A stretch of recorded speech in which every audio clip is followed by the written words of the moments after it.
দাঁড়ান, আর যেতে হবে না। এখানে এখানে।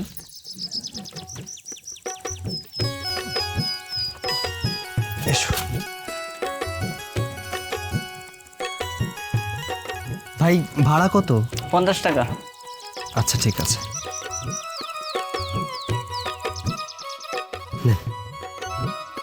আচ্ছা ভাই, ধন্যবাদ। আসি।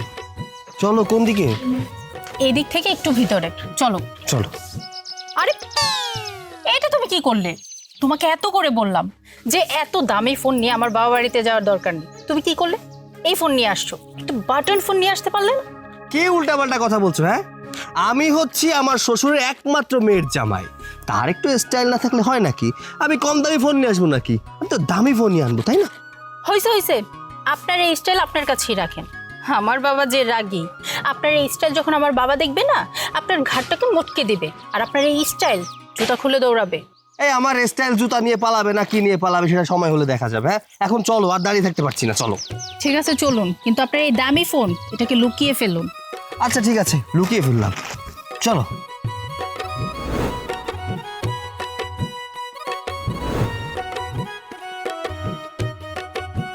মা, আব্বা, মা, কই তুমি? মা সাথী আসছিস? মা কেমন আছিস? মা বাবা কেমন আছো? জি, এই বাবা থাক থাক থাক, বাবা থাক। আলহামদুলিল্লাহ ভালো আছি। আপনি কেমন আছেন? এই আব্বা কোথায়? এই, মা ভালো আছে। মা কেমন আছো তুমি? আর আব্বা কই? তোর আব্বা তো বাড়িতেই ছিল। এই তো তোর আব্বা চলে আসছে। দেখো কে আসছে, তোমার মেয়ের জামাই চলে আসছে। মেয়ের জামাই আসছো, ভালো কথা। এনে খাড়া করে রাখছো কেন? ভিতরে লয়ে যাও। আসসালামু আলাইকুম আব্বা, কেমন আছেন আপনি? আলহামদুলিল্লাহ ভালো আছি, ভিতরে যাও। ইয়ে মানে আব্বা। এই, আব্বা কইছে না ভিতরে যাইতে? চলো ভিতরে চলো, ব্যাগ নাও। জি। চলো।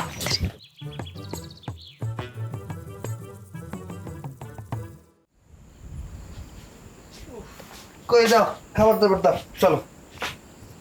দাঁড়াও, তোমাকে আমি কি বলে নিয়ে আসছি? তোমাকে আমার বাপের বাড়ি নিয়ে আসার আগে বলি নাই যে আমার বাবার সামনে তুমি একটু ভদ্রভাবে থাকবা, নরমভাবে থাকবা? কি করলো তুমি এসব? তুমি কি বলো? তুমি তো পাগল না? তাহলে এরকম করলা কেন? আরে আমি আবার কি করলাম? আমি তো একটু সুন্দরভাবে তার সাথে কথা বলার চেষ্টা করলাম, সালাম দিলাম, ভালো আছেন কিনা জিজ্ঞাসা করলাম, একটু মিষ্টি মিষ্টি কথা বলতে চাইলাম আর কি। তুমি বুঝতে পারছো না? দেখো, তুমি তার একমাত্র মেয়ে আর আমি তার মেয়ের জামাই। তার সাথে যদি আমি একটু বন্ডিং ভালো না করি তাহলে কি চলবে নাকি? কি বললা? বন্ডিং? তাও আবার আমার বাবার সাথে? তুমি না পাগল হয়ে গেছো? তুমি আমার বাবাকে চিনোই না। আমার বাবা কিন্তু খুব রাগী। আমার বাবা যদি কোনোভাবে জানতে পারে তোমার বিষয়টা, কি হবে বুঝতে পারতেছো? আরে এত ভয় পাও কেন তোমার বাবাকে? এত ভয় পাওয়ার কি আছে? সে বাঘ না ভাল্লুক, সেও তো মানুষ, তাই না? রক্তে মাংসে গড়া মানুষ, তার ভেতরেও মায়া আছে। তোমার ভেতরে যেমন মায়া আছে, আমার ভেতরে যেমন মায়া আছে, তার ভেতরেও আছে। শোনো, এত ভয় পাওয়ার দরকার নেই, ভয়কে জয় করতে শেখো। এসব কথা বাদ দাও, আমার ক্ষুধা লেগেছে, চলো খাবো। দেখো, আমি অত কিছু বুঝি না, কিন্তু তুমি বাবার সাথে যখন কথা বলবা একটু শান্তভাবে নর্মালভাবে কথা বলবা। আরে যে তোমার দামি ফোন কোনোভাবেই যেন বাবার চোখে না পড়ে, তাইলে কিন্তু সর্বনাশ হয়ে যাবে। বাড়িতে জামাই আইছে, কই জায়গায় বসে রইছে? জামাইয়ের সাথে বসে দুইটা ভাত খাইবো, নাইতেছে না। সাথী, মা, হ্যাঁ মা, আসতেছি। জামাইরে লই আয় খাইতে, ভাত বাড়তাছি। এই যা বয়। আম্মা, দেন দুটো খাবার দেন, অনেক ক্ষুধা লাগছে। এলো বাবা, খাও। মা, আব্বাই কই? আমরা তো খামো, ঠিক আছে, তোমরা খাইবা না? তোর আব্বাই বাজারে গেছে, তো আসলে আমরা একলগে খাই নিও না, তোরা খা। আম্মা, আপনার মেয়ে সারাক্ষণ বলতে থাকে আমার শ্বশুর আব্বা নাকি অনেক রাগী। কই, আমার কাছে কিন্তু সেটা মনে হয় না। আমার কাছে মনে হয় আমার শ্বশুর আব্বার মন অনেক ভালো, অনেক বড় মনের মানুষ। কেন যে আপনারা শুধু শুধু তাকে দোষারোপ করেন আমি বুঝি না। এই, আপনি এত বকবক করতেছেন কেন? খাইতে বলছেন, ঠিক মতো খান না। ভিতর থেকে আপনারা বুঝাই নিয়ে আসলাম না? যে উল্টাপাল্টা কথা করার দরকার নেই, এত বেশি কথা কন কেন? চুপচাপ খান তো। বাজান, সবার মন মানসিকতা তো একরকম হয় না। তোমার শ্বশুর আসলেই ভালো, একটু রাগী আর কি। খায় নাও, খাওন, সামনে থেকে কথা কইতে হয় না, খাও। না কেন?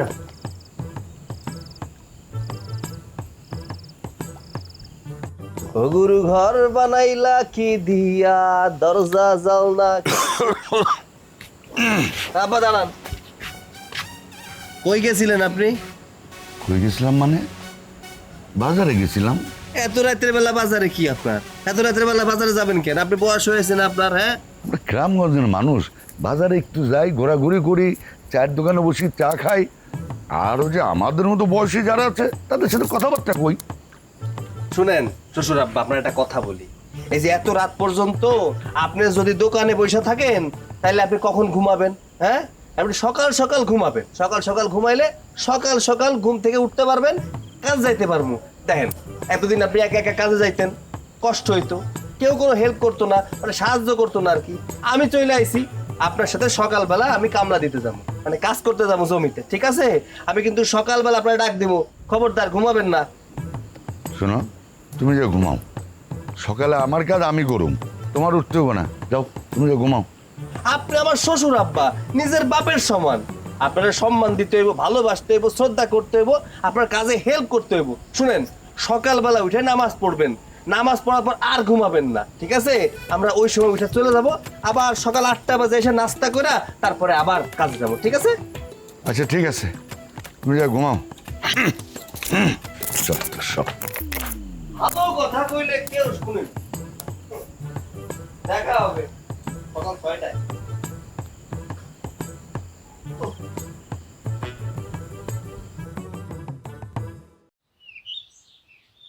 আব্বা, আব্বা, এখনো উঠেন নাই আব্বা? এখনো পইরা পইরা ঘুমাইতেছেন? হ্যাঁ, কিসে বাবা, এত চিল্লাচিল্লি করতেছো কেন? চিল্লামু না। হ্যাঁ, আপনারা কালকে কয়ে রাখছি না কামে যাইতে হইব? বেলা কয়টা বাজে গেছে? এখন কামে না গেলে কখন কামে যাবো? এখনো পইরা পইরা ঘুমাইতেছেন। এই জন্যে কয় বুড়া হয়ে গেলে মানুষের মাথায় কাজ করে না। আরে বাবা, নামাজ পড়া মাত্র শুছি, কেবল চোখটা লাগাইছিল, আর তুমি এসে ডাকাডাকি শুরু করছো। শোনো, তুমি এখন যাও, 8টা বাজলে আমি আমার কাজে যাব না, তোমার যাইতে হবে না, তুমি ঘুমাও, যাও। এইটা বললে তো হবে না, এর জন্যই বলছিলাম যে নামাজ পড়ে আমরা দুজনে চলে যাব, সুন্দরভাবে কাজ কাম করে 8টার মধ্যে ফিরে এসে নাস্তা করে আবার যাব। কিন্তু আপনি তো শুনলেন না, আমার কথা শুনতে হবে। আমি আপনার ছেলের মতো, আমি আপনার মেয়ের জামাই, তাহলে বুঝেন, আপনারা আমি সব সময় সাহায্য করবো, আপনার আশেপাশে থাকবো। চলেন চলেন, তাড়াতাড়ি চলেন, আসেন। জামাটা নিয়ে আসি। আরে জামা লাগবে না, আসেন তো। যাবো খেতে, কাজ করতে আমার জামা লাগবে। এর সাথে এই সকাল সকাল জামাই এমন করতেছে কেন? মা, তুমিও না বোকার মতো আমারে প্রশ্ন করতেছো। তোমার জামাই কেন এমন করছো এটা কি আমি জানি? তো ভালোই হয়েছে, আব্বা একটা কামের মানুষ পাইছে। কামের মানুষ পাইছে না, ছাই পাইছে। তোর বাপের যা মেজাজ, কোন সময় যে জামাইরে কোন কথা কয়ে কয়ে, ঠিক আছে? হ্যাঁ, তুমি অত চিন্তা করো না তো, যা হইব ভালোই হইব, দেখা যাইব। কাম করতে গেছে কাম করো। জামাই মানুষ, একটা মানিজ্যতের প্রশ্ন না।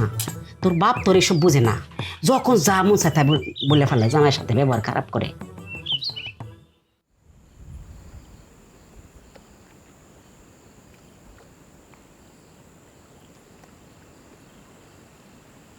কি ব্যাপার, এত রাইতে এখানে বসে কি ভাবতেছেন? ঘুমাইতে হইব না? রাত কয়টা বাজে সেদিকে খেয়াল আছে? তুমি যা ঘুমাও, আমি আইতেছি, যাও। না। আমি একটা কথা ভাবতেছি। কি ভাবতেছেন আমারে কোন? জামাই রে, যতটা সহজ সরল মনে হয়, ততটা সহজ সরল আবার নাও হইতে পারে। কেন, জামাইরে নিয়ে কি আপনার মনে কোনো সন্দেহ হইতেছে? হ্যাঁ, কেন যেন আমার কিছু মনে হইতেছে জামাই এত সহজ সরল না। আমারও না মাঝে মাঝে একটু সন্দেহ হয় জামাইরে দিকে, আবার মনে হয় যে না ঠিকই আছে, ঠিক বুঝতে পারতেছি না। এই হইল মাইয়া মানুষের সমস্যা। যাও, তুমি ঘুমাও, আমি আইতেছি, যাও। তাড়াতাড়ি আসেন।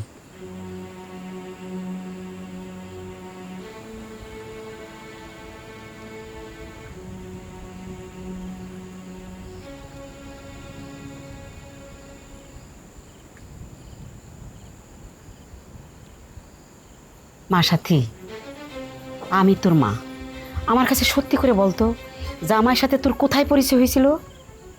মা আসলে কেন মা, তোমার জামাই কি এমন কিছু করছে?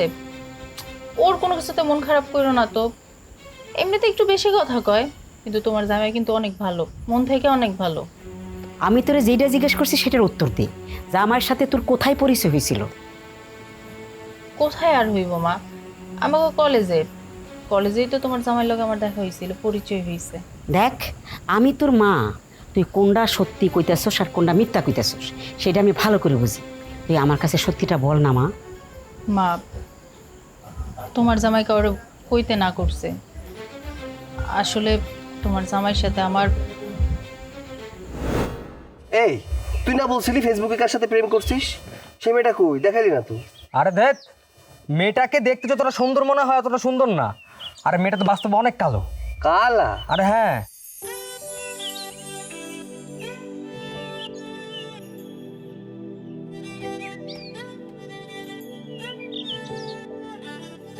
দোস্ত, হ্যাঁ। মেয়েটাকে রে? আরে ও তো আমাদের কলেজে নতুন আসছে।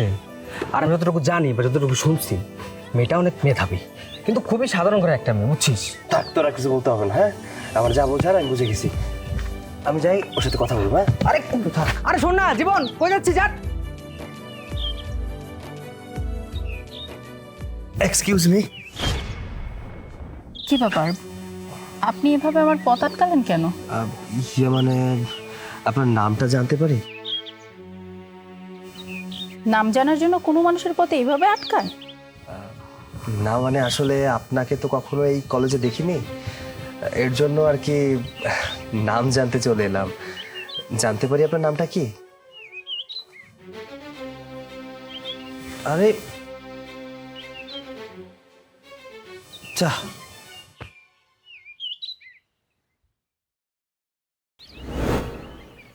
এটা কখনোই সম্ভব না। আপনি এই শহরের প্রতিষ্ঠিত ব্যবসায়িকের একমাত্র ছেলে, আর আমি সাধারণ একটা ফ্যামিলির মেয়ে। আমার বাবা একজন কৃষক। তাছাড়া আমার বাবা বড়লোকদের একদম পছন্দ করে না।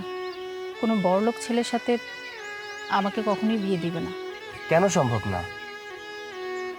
আমি মানছি আমার বাবা একজন প্রতিষ্ঠিত ব্যবসায়ী, আমি ধনী পরিবারের সন্তান, এখানে আমার কি দোষ? আমি ধনী পরিবারের সন্তান বলে কি ভালোবাসতে পারবো না? আমি তো তোমাকে মন থেকে ভালোবাসি, তোমাকে বিয়ে করতে চাই, আর তোমাকে পাওয়ার জন্য আমার যা করতে হয় আমি তাই করবো। দেখো সাথী, আমি আসলে তোমাদের মাঝখানে কথা বলতে চাচ্ছিলাম না, কিন্তু এখন কথা না বলে থাকতেও পারলাম না। একটা কথা বলি কি, তোমরা এইভাবে সিনকেট না করে ঠান্ডা মাথায় বসে একটা সিদ্ধান্ত নাও, এটাই ভালো হবে। ঠিক আছে, আমি আপনার কথায় রাজি, কিন্তু আপনারও আমার একটা কথা রাখতে হবে। কথা রাখতে হবে? কি কথা রাখতে হবে বলো আমাকে। আমি আপনাকে বিয়ে করতে রাজি আছি, কিন্তু আমার একটা শর্ত আছে। আর আমার শর্তটা হচ্ছে, আপনাকে বিলাসবহুল জীবন ত্যাগ করতে হবে, সব কিছু ছেড়ে আমাদের বাড়িতে যেয়ে থাকতে হবে, একদম সাধারণভাবে। আপনার সাধারণ জীবনযাপন দেখে যদি আমার বাবা আপনাকে পছন্দ করে, তাহলে আমি রাজি, আমি আপনার। ঠিক আছে, আমি রাজি।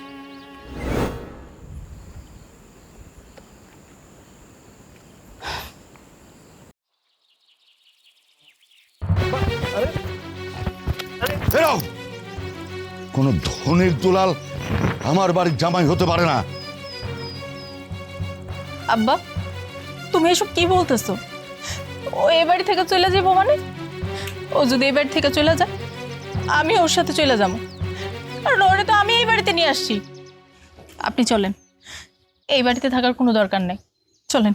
না, তুই কোথাও যাবি না। এই ধনির দুলাল এই বাড়ি থেকে চলে যাবে, আর ধনির দুলালের সাথে আমার মেয়েরা আমি যাইতে দেবো না। হ্যাঁ, আমি চলে যাব, তবে এই বাড়ি থেকে আমি একাও যাব না, আমার স্ত্রীকে সাথে করে নিয়ে যাব। সাথী আমার স্ত্রী, ওকে আমি বিয়ে করেছি, তাই আমি যেখানে থাকবো ও সেখানে থাকবে। আমি একটা বিষয় বুঝতে পারছি না, আপনি ওকে কেন আটকাচ্ছেন? আপনি বাবা হয়ে মেয়ের সংসার কেন ধ্বংস করতে চাচ্ছেন? আমি যেহেতু ওকে বিয়ে করেছি, আমাদের সংসার করব, ও আমাকে ভালোবাসে, আমি ওকে ভালোবাসি, তাহলে এখানে সমস্যাটা কোথায়? বুঝতে পেরেছি, সমস্যা আমি আমি একজন শিল্পপতির ছেলে, আমি বড় লোকের ছেলে, আমার টাকা পয়সার অভাব নেই, এটাই তো। কিন্তু এখানে আমার ভুলটা কোথায়, আমার অপরাধ কোথায়? আমি তো আমার অপরাধ দেখতে পাচ্ছি না। আমি আপনার মেয়েকে ভালোবাসি, আমি আপনার মেয়েকে বিয়ে করেছি যেহেতু, সেহেতু এখানে তো আপনার সমস্যা থাকার কথা নয়। আর আপনি প্রতিনিয়ত বড় লোকের ছেলেদের পছন্দ করেন না। আমি মানছি যে এই কথাগুলো আমি আপনার কাছ থেকে লুকিয়েছি। কেন লুকিয়েছি সেটা তো আগে জানবেন। আমি আপনার মেয়েকে ভালোবাসি বিধায় তো এই বিষয়টা জানাতে চাইনি। আমি শুনেছিলাম ওর মুখে যে আপনি বড়লোকদের পছন্দ করেন না, কিন্তু আজকে আপনার বলতে হবে আপনি বড়লোকদের কেন পছন্দ করেন না। আমি শুনবো আপনার কাছ থেকে। কেন আমি বড় লোককে পছন্দ করি না? কারণ বড় লোকরা গরিবের কষ্ট দুঃখ বুঝে না। শুনতে চাও তুমি? হ্যাঁ, শুনতে চাই। তাইলে শোনো। এই, তোর কি চা আনতে এতক্ষণ লাগে নাকি? হ্যাঁ,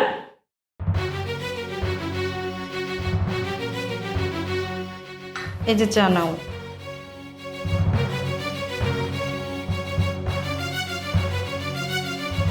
এই হারামজাদি, আমি না তোর বলছি তুই আমার সামনে যখন আসবি এইভাবে আসবি না। আমি আবার কি করলাম? আবার কয় আমি কি করলাম মানে? হেই, তোরে আমি কতবার বলবো যে তুই আমার সামনে যখন আসবি তখন নিজেকে সাজিয়ে গুজিয়ে আমার সামনে দাঁড়াবি। ফকিন্নির বাচ্চা। তুমি আমার সাথে খারাপ ব্যবহার করতেছো, আর তুমি আমার বকা দিচ্ছ কেন? আমি কি ভুল করেছি বলো? এই ফকিন্নির বাচ্চা, আমি তোরে গালাগালি দুর্মু নাকি তোরে আদর করবো? হ্যাঁ, তোরে জড়াইয়া ধরে আদর করবো না? তুই এটা চাইতেছ? এই, তোরে আমি বলছি তো যে তুই যখন আমার সামনে আসবি সুন্দর করে সাইজা গুজা আমার সামনে আসবি। আর তুই কি ফকিন্নির বাচ্চা, ফকিরের মতন থাকস। তুই আবার বলস আমারে যে আমি তোর গালাগালি করি কেন? দেখো, তুমি তো আমাকে ভালোবেসে বিয়ে করেছো। তুমি তো জানো আমি তোমাকে কতটা ভালোবাসি, আর তুমি কেন আমার সাথে খারাপ ব্যবহার করতেছো? বাবা বাবা, কত নীতি কথা শুনে যাচ্ছিস। এই, তোরে না আমি কইছি যে তুই আমারে কখনো নীতি কথা কবি না। হ্যাঁ, তুই আমারে কি দিতে পারছিস? তো তুই আমারে খালি ভালোবাসা বিয়া করছিস, ঠিক আছে, আমি তোরে ভালোবাসা বিয়া করছি, ঠিক আছে, কিন্তু তুই আমারে কি দিতে পারছিস? হ্যাঁ, না দিতে পারছিস সুখ, আর না দিতে পারছিস আমার একটা ভালো একটা সংসার। তোর লগে আমি সংসার করবো দূরের কথা, তোরে আমার দেখলে এখন আমার শরীর জ্বলে। হ্যাঁ, আবার তুই আইস কিনে সাদা মাটা আমার সামনে এসে দাঁড়াচ্ছে। তোরে আমি কইছি তুই আমার সামনে সুন্দর হয়ে থাকবি, তাও তো আমার একটু যদি ভালো লাগে তোর লগে আমি সংসারটা করতে পারি। তুমি আমার সাথে খারাপ ব্যবহার করতেছো। আচ্ছা, তুমি তো আমাকে পছন্দ করো, আমি তো তোমাকে পছন্দ করি, আমরা দুজন পছন্দ করি তো বিয়ে করেছি। আমি আমি বুঝতে পারছি কেন আমার সাথে খারাপ ব্যবহার করতেছো। আমি গরিব বলে, তাই না? আমি গরিবের মেয়ে দেখি তুমি আমার সাথে খারাপ ব্যবহার করো। আজ পর্যন্ত আমার বাবা তোমাকে কিচ্ছু দিতে পারে নাই, এই জন্য তুমি আমার সাথে খারাপ ব্যবহার করো। কিন্তু তুমি তো জানো আমি তোমাকে কতটা ভালোবাসি। শোনো, তোমার টাকা পয়সা সব কিছু আছে, কিন্তু তোমার মধ্যে ভালো একটা মন নাই। শোন, তোরে আমি সাফ সাফ করে একটা কথা কইতেছি, তুই আমার জীবন থেকে সইরা যা, এখনো সময় আছে। আর না হলে কোন দিন দেখবি আমি তোর গলা টিপে মাইরা ফেলাই। আমার চোখের সামনে থেকে এখন যা। তুমি তুমি আমাকে গলা টিপে মেরে দিতে পারবা? তুমি তুমি এটাই চাও, তুমি এটাই চাও যে আমি তোমার জীবন থেকে অনেক দূরে চলে যাই, তাই না? হ্যাঁ, আমি চলে যাব, কিন্তু আমি আমি বাবার বাড়ি যাব না, আমি অন্য কোনো জায়গায় যাব না, কিন্তু এমন একটা জায়গায় যাব জানো, যেখান থেকে কেউ কোনোদিন আমাকে ফিরে আনতে পারবে না। তুমি তো এটাই চাও। ah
এর জন্য আমি আমার ছোট মায়াডারে কোনো বড় লোকের পোলার লাগে বিয়া দিতে চাই না। আব্বা, আমি আপনার কষ্ট বুঝতে পেরেছি। বড় আপার সাথে যেটা হয়েছে সেটা ভুল হয়েছে, অনেক অন্যায় হয়েছে। কিন্তু আব্বা, হাতের 5 আঙ্গুল কিন্তু সমান হয় না। এই সমাজে সবাই খারাপ না, খারাপের মধ্যে ভালো মানুষও আছে। দেখুন, আমি আপনাদের বাড়িতে আসার পর থেকে আমি আমার ফ্যামিলির সাথে কথা বলিনি, আমার বাবার সাথে কথা বলিনি, আমার মায়ের সাথেও কথা বলিনি, কারণ যাতে আপনারা বুঝতে না পারেন যে আমি বড় লোকের ছেলে। আমার বাবা মা ওকে অনেক ভালোবাসে, কারণ আমার তো কোনো ভাই বোন নেই, আমি আমার বাবার একমাত্র সন্তান। তাই আমার বাবা মা চেয়েছিল আমাকে বিয়ে করিয়ে তারা বৌমা না, তারা একটা মেয়ে ঘরে তুলবে। আব্বা, আমি আপনাকে কথা দিচ্ছি, বড় আপার সাথে যে অন্যায় হয়েছে আপনার মেয়ের সাথে সেই অন্যায় হবে না, সে অবিচার কখনো করব না। আমি ওকে বড্ড ভালোবাসি। আম্মা, আম্মা, আপনি একটু আব্বাকে বোঝান না। আমি সত্যি আপনার মেয়েকে অনেক ভালোবাসি, ওকে ছাড়া আমি থাকতে পারবো না। আমাকে ওকে নিয়ে যেতে দিন, আমি ওকে নিয়ে যেতে চাই। শাপলা বাপ, বিয়ের পর থেকে আমি আপনার কাছে তেমন কিছু চাই নাই। আমার একটা ছেলে নাই, আল্লাহর কাছে কত কান্নাকাটি করছিলাম, আল্লাহ একটা ছেলে দাও। তখন শাপলারে বিয়ে দেওয়ার পরে ভাবছিল যে শাপলার জামাইরে নিজের ছেলে মনে করবো, কিন্তু সেটা হইল না। এখন যেহেতু আমাদের ছোট মেয়ে বিয়ে করে ফেলছে বড় লোকের ছেলেরে, তোমার কাছে আমার এইটাই চাওয়া, ওরে তুমি মেনে নাও, নিজের সন্তান মনে করো, ধরে নাও আমাদের নিজের সন্তান। এইটুকু চাওয়া তোমার কাছে, তুমি রহমত করো না। যাও, শ্বশুর বাড়িতে বেশি দিন থাকতে নাই, মাইছে খারাপ কয়। আর জামাই, এরপর যখন আমার বাসায় আইবা তখন জামাই হিসাবে না, আমার আমার পোলা হিসাবে আইবা। আব্বা, গরিব ঘরের কোটিপতি জামাই। চলো।